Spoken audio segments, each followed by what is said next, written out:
I was scheduled to go to Virginia State College on a baseball scholarship. I had never heard of Florida Normal and Industrial Memorial College. Didn't want to hear it. I wanted to go to Virginia State. But God works in a mysterious way. When I got to St. Augustine, it opened up a total new door of awareness about segregation. I get off the Greyhound bus at 10 o'clock at night, see one cab in the parking lot, so I jump in it.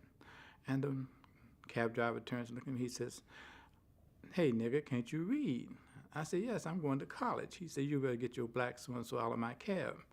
I get out, and I see on the side of his cab says, "White only." Petrified.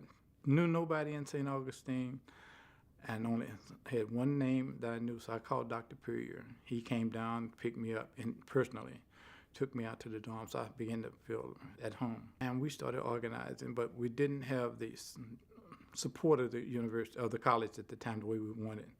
But then when Dr. King comes in '64, and we all go to St. Paul AME Church for his speech, and I'm sitting on stage thinking I'm really somebody important.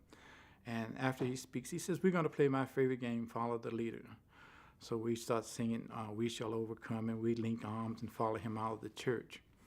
And we start down King Street.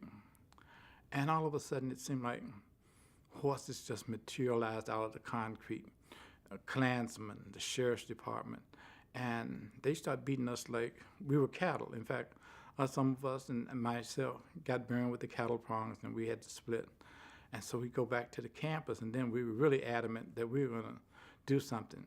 So the next day, we joined with the students from St. Augustine, and we started picketing Woolworths. And the police department come, and they draw a line 6 inches from the edge of the sidewalk and tell us if we step over that line, we would be arrested for obstructing free passage of the citizens. And that day we were arrested, but they turned us loose that day. It gave us a severe warning.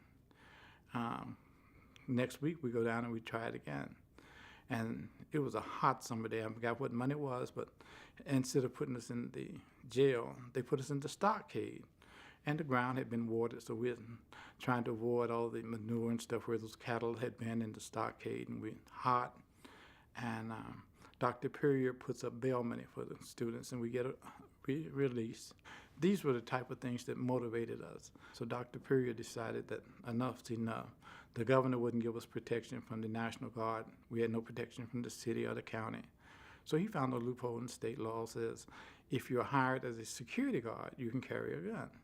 We were broke, just about. So he hires young men on campus as security guards at $1 a year, so we can carry guns and protect our young ladies and protect ourselves.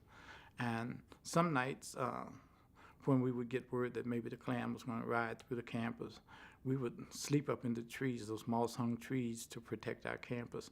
And this went on for roughly about 6, maybe 8 months. And then the Board of Trustees and Dr. Purrier realized that the school could not prosper in St. Augustine under those conditions because student enrollment was dropping. So that prompted the move of the university from St. Augustine to South Florida. I say, on a silent leader, I'd have to say it was Dr. Purrier, because he was president of the university at the time. And although he could not actively get out there and picket with us because he had to raise money and he had to keep the college going, we knew that he had our back. We knew that he would do anything within his power to see that we were protected, that we did not spend an excessive amount of time in jail. He mortgaged property in North Carolina to get bail money, and he was always there to console or comfort parents when they got word that, hey, Jay is in jail. And then he would call or contact them, let them know that I'm okay, or that he was doing his best to see that I would be back on campus, whatever. So a silent leader, he was my inspiration.